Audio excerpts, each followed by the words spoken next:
안녕하세요, 엘렉트로캠입니다. 자, 오늘도 테슬라 관련 이야기들을 해볼까 합니다. 또 어렵게 저 또 아버지를 모셨습니다. 오늘 뉴스에 대해서, 그리고 제가 지난번에 정치적인 얘기도 또 이야기를 아버지와 함께, 좀 민감한 주제고, 그리고 오늘 타이틀로 달았듯이 일론 머스크가 한국을 언급했습니다. 월스트리트저널과 인터뷰에서. 지금 그것에 대해서 기사가 이제 많이 나오는데, 거기서 한국, 남한을 얘기했거든요. 그래서 그런 포인트에 맞춰서 또 이런 정치적인 어려운 얘기다 보니까 아버지 한번 이야기를 풀어볼까 합니다. 그래서 아버지도 그 지금 월스트리트저널에 대해서 좀 봤죠, 그 인터뷰한 거. 그래서 맞지. 예. 그래서 이제 어떻게 생각하세요? 일단 제일 큰 타이틀들이 기사가 나오는 게 보조금 다 없애라는 거 아니에요, 몽땅. 그렇지. 싹 다 없애라. 난 그리고 얘기한 적 없다. GM이 로비에서 보조금 탔지 언제 내가 보조금 달라 그랬냐? 그리고 내가 처음에 여기 진출했을 때는 보조금 따위는 없었다. 근데 보조금 다 없애라. 그건 한 번도 달라는 적 없다고 일론 머스크가 얘기를 했는데, 근데 실상은 보면은 사실 제가 전에도 얘기했지만 차 파는 그런 걸 보면은 보조금에 딱딱 맞춰가지고 가격을 조절한다든지. 한국에서 봐봐. 내가 산 차 6천만 원으로 딱 내려오잖아. 하는 행태는 보조금 엄청나게 신경 쓰면서 팔면서 오늘 저런 어떤 이야기들, 그리고 일론 머스크의 정치적 성향도 좀 알 수 있는 것 같은데 아버지 생각은 어때요? 보조금을 다 없애라. 그거는 그냥 지금 현재 1등을 달리고 있고, 사실 지금 내연기관 차들이 곧 할 듯 하면서 뭐 지금 전혀 뭐 제대로 정말 뭐 반이라도 쫓아오는 회사가 없으니까, 그러다 보니까 이게 이제 혼자 뛰는 사람의 그 자신감이랄까 뭐 그런 얘기지. 그 경영인은 이익을 극대화하는 쪽으로 간다고. 그쵸? 그러면 아버지 생각에 보조금이 의미가 있는 것 같아요? 그러니까 어떤 그러니까 결국 친환경 가려면 전기차를 밀어야 되는데, 밀어야 되지. 근데 이런 보조금이 의미가 있냐? 이제 일론 머스크는 아예 보조금을 주지 말라. 근데 그건 이제 가스나 오일에도 그렇게 보조금이 들어가겠죠. 조금은 보면. 근데 지난번 우리 대화에서도 내가 전기차의 그 매력에 대해서 얘기할 때 첫 번째로 꼽았던 게 보조금인데, 그럼 보조금 없었으면 아버지 안 샀다는 얘기네요. 조금 더 고려를 했을지 모르겠는데, 자, 저 1,500만 원이 큰데, 야, 근데 1,500만 원을 왜 줄까를 한번 생각해 볼 필요가 있어. 네. 근데 내가 언급했듯이 최대 단점이 이제 충전인데, 사실 그날 얘기하면서도 30분이 30분이 큰 거라고. 30분이라는 게 바쁜 일상을 사는 사람들한테는 30분이라는 시간은 금 같은 시간이라고. 근데 내연기관 차의 경우에는 3분, 4분이면 해결될 문제야. 3, 4분? 그 우리가 기름 한번 쑥 넣고 끝나는 건데, 그리고 우리나라 같은 경우에 주유소가 없는 빽빽하게 전국에 깔려 있어. 근데 그래도 뭐 할 수 있다고 내가 얘기했지만은, 이거는 그래도 어딜 찾아가야 된다고. 자, 그리고 충전을 밤새도록 해야 되는데 급히 어디로 가려면은 충전이 안 돼 있어. 그러면 또 슈퍼차트 찾아가야 돼. 그런 보조금이 없이 경쟁이 지금 전기차하고 내연기관차가 한다? 그걸 정부가 생각했을 때, 이건 안 되겠다 생각했으니까 주는 거지. 만약 1대1로 붙어서 아무 문제가 없다. 보조금을 왜 주겠어? 근데 보조금을 자꾸 받다 보면은 얘가 거기에 의존하게 되고 그렇지. 초기에는 의존하지만은 이게 점점 줄여가잖아. 우리나라도 점점 줄여가서 결국은 앞으로 뭐 한 3년, 4년 내에는 완전히 0이 되겠지, 우리나라도. 내가 그럼 우려하는 사항은 테슬라가 너무 저렇게 지금 난 안 줘도 잘 먹고 잘 산다고 방방거리고 있는 거 아니에요. 혼자 1등에 가니까. 근데 그러면은 보조금은 줄여야 되는 상황이 오긴 오는데 이 격차가 너무 벌어지면은 이게 애매해지겠네요, 진짜. 근데 나는 내연기관 차들이 도대체 무슨 생각을 하는지 그걸 잘 모르겠어. 그러니까 지금 이대로 가다가 망할 것 같죠? 달리기를 하는데 지금 반바퀴를 더 앞서서 달리고 있어. 그런데 얘들이 죽어라고 안 뛰네? 그럼 왜 그러지? 나도 그게 이해가 안 돼. 나는 올해 말쯤이면은 경쟁이 있을 줄 알았어요. 근데 나는 가장 놀라운 회사가 토요타인데, 미친 것 같아, 내가 볼 때. 망하려고 그냥. 아니, 얘들은 아직도 아직도 자기는 본격적으로 뛰어들 시기가 아니다라고 판단합니다. 그렇게 얘기하는 CEO들이 많죠. 뭐 스텔란티스 이제 최근에 합병된 BMW도 뭐 지금 빠르다는 식으로 얘기를 하고 있죠. 아주 토요타는 낼 생각도 안 해. 그냥 하이브리드 자기는 가겠대. 그냥 앞으로 몇 년 더 가겠대. 나도 잘 이해가 되진 않아요. 좀 이해가 되진 않는데 모르죠. 또 그래도 다 나름의 사정이 있겠죠. 근데 그 우리 일렉트로캠님의 그 유튜브에서 쭉 얘기했듯이 내연기관차가 이 전기차로 옮겨간다는 게 구조적으로 불가능한지도 그것도 좀 모르겠어. 왜냐하면 노조 있지, 뭐 있지, 그 기존의 모든 그런 것들을 이거를 무너뜨리면서 가야 된다는데 그 무너뜨리는 과정이 거기에 있는 저항을 항상 그 지난번 유튜브에서 얘기 한번 했듯이 전기차로 내연기관차 가려면은 아예 자회사를 독립회사를 만들든지 그 방법밖에 없지 않을까 하는 생각이 그래서 들어. 아버지가 굉장히 좋은 지적을 했는데 그래서 다음 뉴스들이 뭐냐면 폭스바겐 CEO가 이제 재신임 될 것 같아요. 예.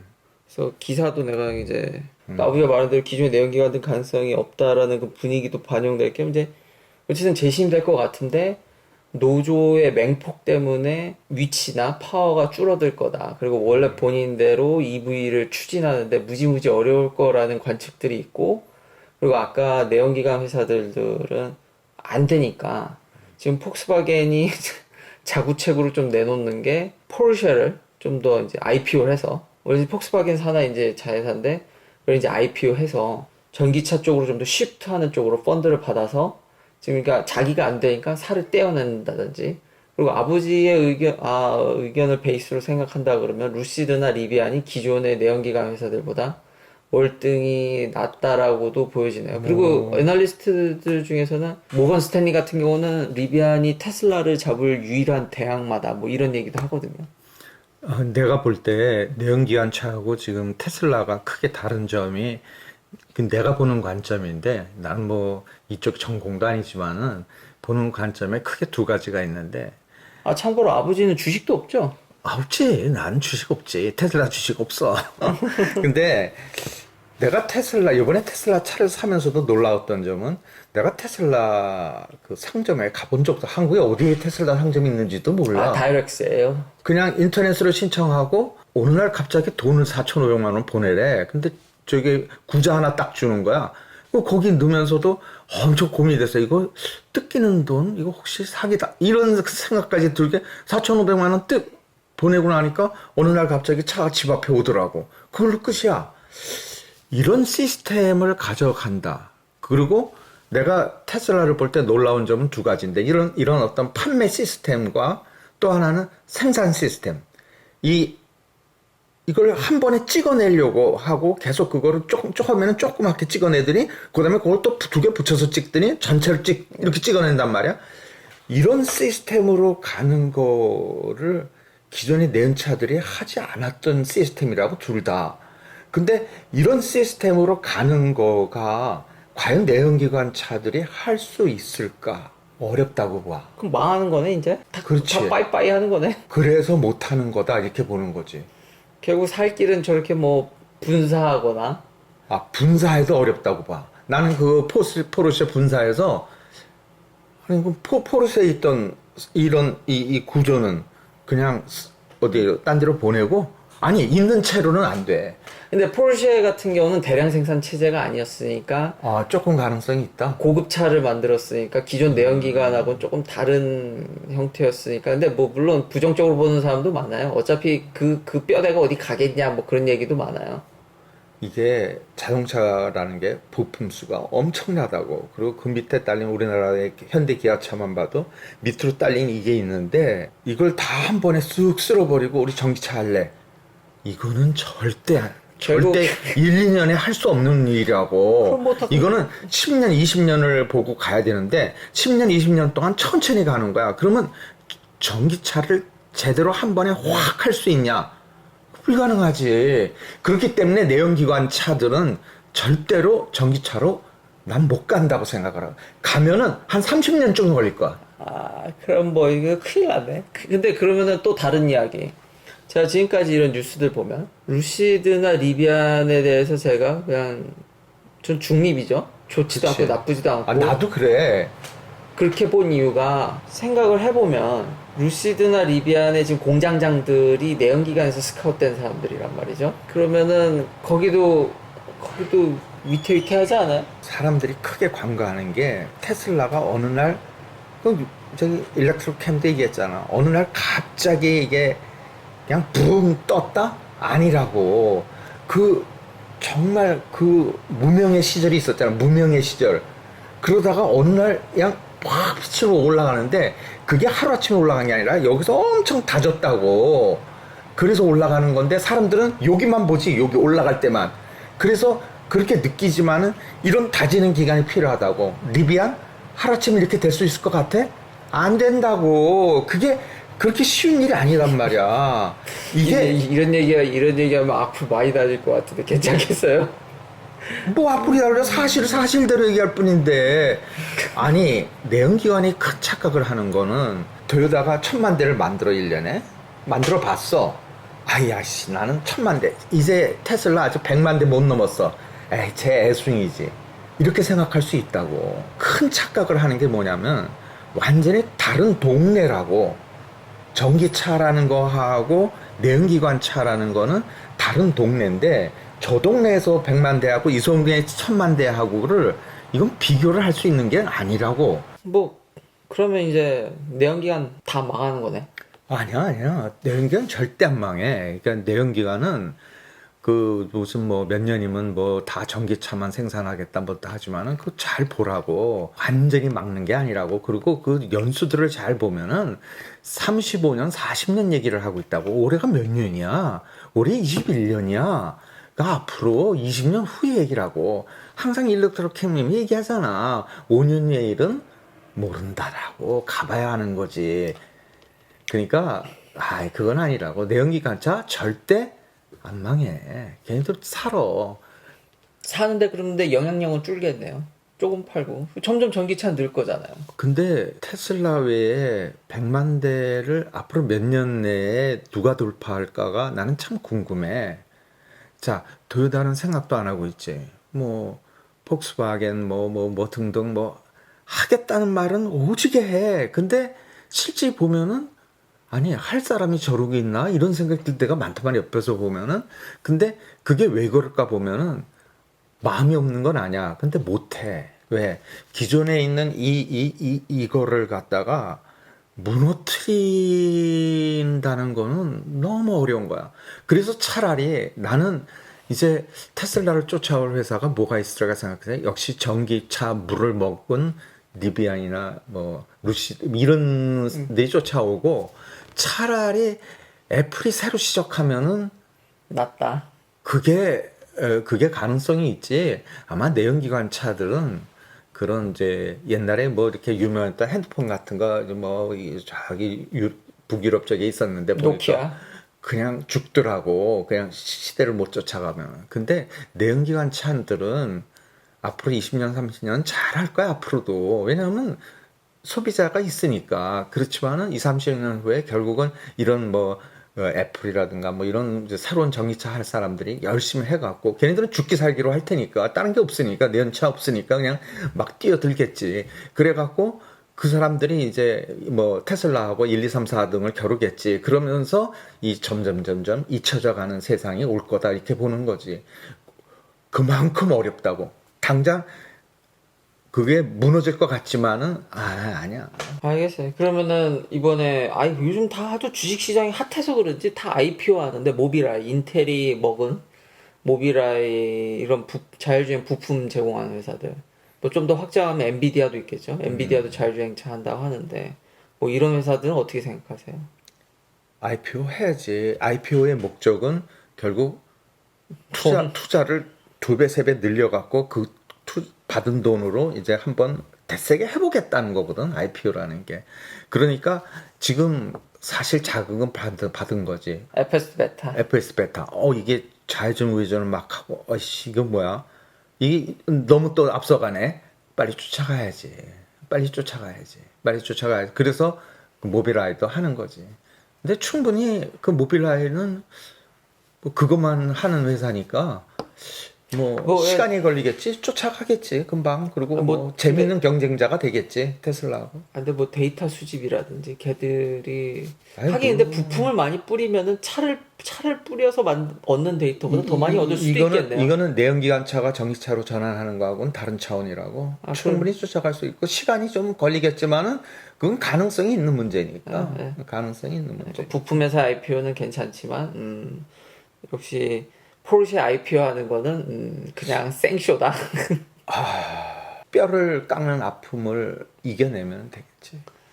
그럼 마지막으로 일론 머스크가 인터뷰에서 실제 한국도 언급했지만 그 경제 규모, 정치 성향. 그러네요. 일론 머스크가 인터뷰 때 너무 굵직굵직한 걸 너무 많이 던졌어요. 마지막으로 하려고 그랬더니 두 개나. 한국 언급하면서 정부의 어떤 규제 이런 것들을 탈피하는 듯한 발언을 했잖아요. 이 사람 초기에 보면은 민주당이나 공화당 자기 둘 다 지지 안 한다고 했는데 지금 보면 완전히 인터뷰는 작은 정부를 지향하듯이 간섭 말하는 거 아니에요. 그렇지. 아니 지지하지 말라. 그건 뭐 경영인으로서 할 얘기지. 뭐 그건 공화당스러운데요, 굉장히. 아이, 나는 없다고 봐. 그냥 누가 되든 내 이익 되는 정치인 최고다. 나한테 나 저기 회사 운영하기 편하게 해줘 이거지 뭐. 그럼 현 정부랑은 이게 잘 안 맞을 수도 있겠네요. 안 맞지.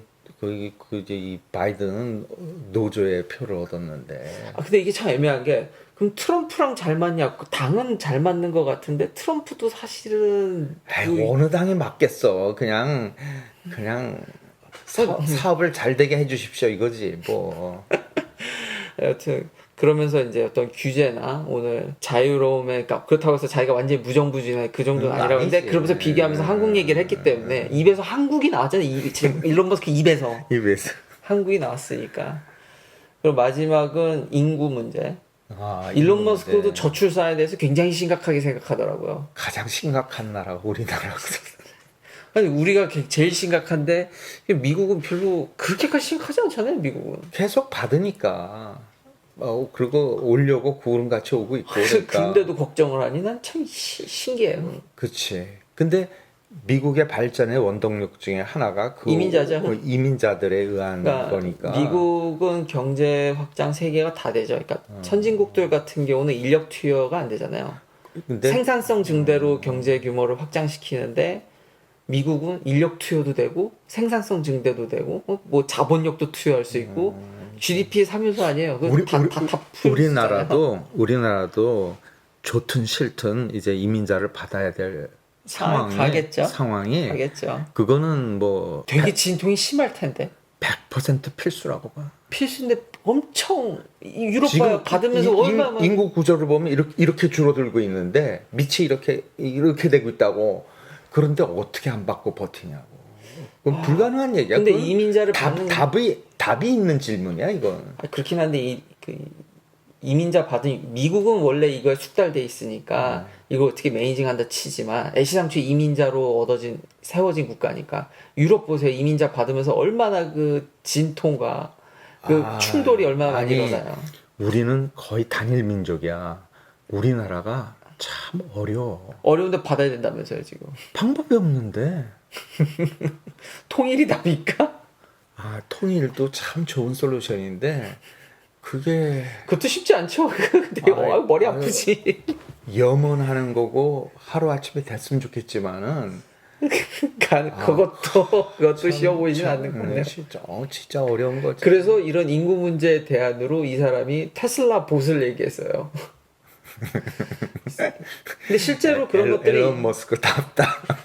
이 사람은 돈 냄새를 엄청 잘 맡는 거지. 그러니까 앞으로 이런 선진국의 인구 부족을 대체할 인력 부족을 대체할 특히 노동이 부족하니까 이제 테슬라 봇이 그런 데를 이제 로봇들이 이제 어느 정도 대체하겠다는데 아버지 생각은 어때요?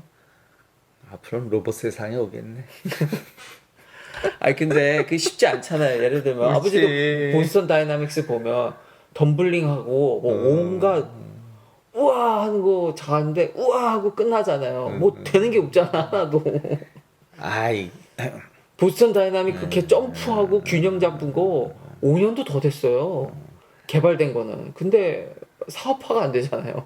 네가 퀀텀 컴퓨터 얘기했지만은 이 컴퓨터가 잘하는 게 있고 진짜 사람보다 월등히 잘하는 계산이고 뭐 이건 비교 상대가 안 되니까 그렇지만은 벌써 얘의 능력과 우리 능력에서 보면은 사물을 보고 판단하는 거 지금 많이 쫓아왔다지만은 인간의 이 능력에 아직도 반 택도 없지 그렇잖아. 해롱되고 있죠. 이게 사물을 인식하는 능력이라든가 뭐 이게 안 되는 게 있다고. 그래서 이제 그걸 이제 우리 뇌를 흉내내 보려고 지금 열심히 연구를 하고 있는데. 근데 자꾸 일론 머스크의 어떤 비전이나 이런 것들은 이 사람은 정말 야 그것도 해먹으려고 전기차뿐만 아니라 이제 로봇에 AI에 솔라 이것도 하잖아 뇌. 뉴럴링크 받고 있죠. 아이 이 사람 보통 사람은 아니야 진짜. 제국의 재벌 그냥 이 사람 하는 사업에 투자하면은 시장 평균보다는 더 벌지 않을까라는 나는 생각이 있어요 그냥. 그렇지. 근데 그러니까 이러다 보니까 이 사람이 좀 점점 신격화되는데 누가 그랬지 몇몇 사람에 의해서 세상은 바뀌어간다고. 근데 그 중에 한 사람이지. 예. 여튼 오늘은 또 여기까지 하고요. 네.